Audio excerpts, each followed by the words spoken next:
Let's practice sewing a stitched and pinked seam finish. Now snip and rip a 4-inch panel of muslin. Now measure, mark, and cut 2 10-inch panels of muslin.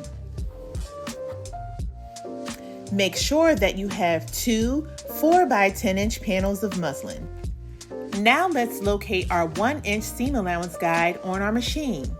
Your 1-inch seam allowance guide is exactly 1 inch away from your needle at its center position. Line up the raw edges of your seam allowance with the 1-inch seam allowance guide.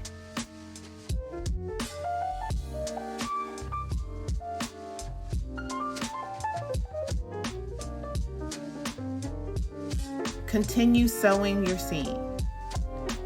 As you get to the end of your seam, carefully backstitch. Now let's iron our sample.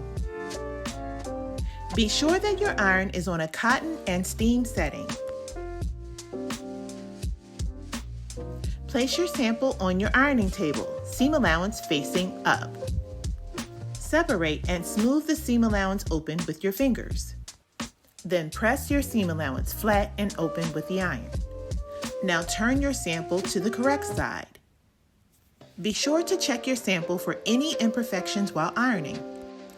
Now let's head back over to our sewing machine.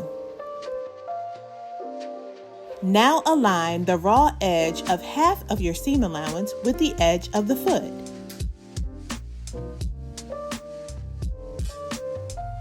Slowly begin to sew.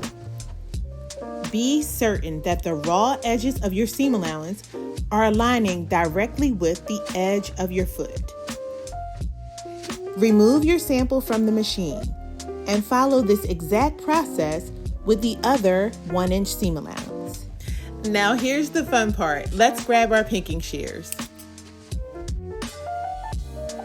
Now carefully pink the raw edges of your seam allowance. Cut along the stitch line.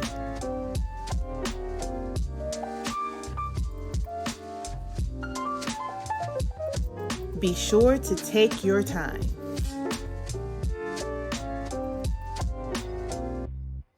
Now execute the identical process on the other seam allowance. And now you have a beautifully executed, stitched and pinked seam finish sample.